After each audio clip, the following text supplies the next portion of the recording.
All right, so now let's talk about symbols. A lot of times in a fiction story, the author will insert a symbol that appears several times in the story, and it means something. It stands for the theme. What do you think? I'm going to have you turn and talk. What do you think the symbol might be for this story? What are you thinking? Any ideas? Wooden apple. Well, The wooden apple. Not just the wooden apple, but an apple. I want you to notice at the beginning of every chapter, look at what they put there. Oh. Look at that. Did you notice that before? yeah. Didn't know why it was there. Well, the apple is a symbol, and it stands for something. So the apple actually occurs 3 times in the story. Okay. So let's see if we can find the first time that the apple occurs. It's on page 5. In the sentence it says, "Today I was fascinated by those juicy red apples we used to sneak from Mr. Smith's tree on the way home from school." You know what? That's another example of that Theo is Sneaky. Right, I missed that one before.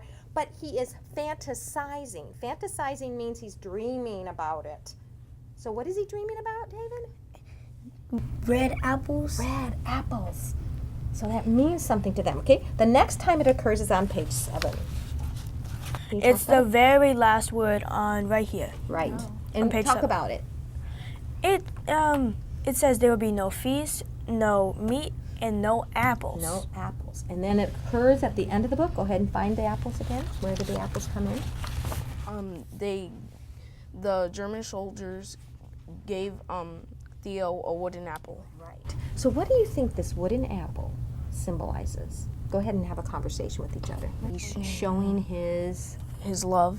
love for him and His empathy. his empathy. Because remember, they've been staying in his bed, and in his bed is this wooden apple. So in this story, the wooden apple symbolizes thankfulness. Can you see this now? Okay. So how are the Germans thankful?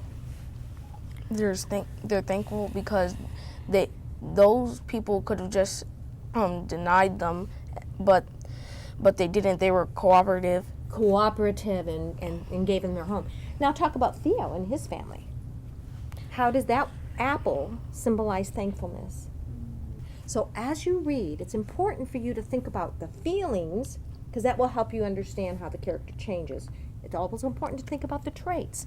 And then look for a symbol that appears several times in the story to help you understand the theme of this book. Great job.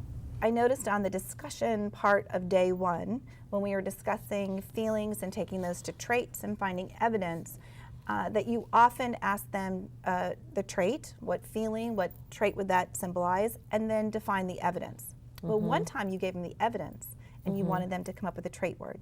So talk about what that does for comprehension when you go from almost the known to unknown, and switch that. So when you think about identifying a trait for any character, you always think about actions that the character has taken. So when I asked them to come up with come up with a trait, I noticed that wasn't quite fluent. They had a little bit of trouble coming up with a trait. One trait they were okay with, but to come up with multiple traits for a character, I noticed that, okay, so they're missing, obviously, some of these important actions. So the reason I switched it up and went to the evidence is because I wanted them to go deeper into that character and not just pick the most obvious trait, like the German soldiers were generous, but go deeper into other feelings and other traits that they might have exhibited.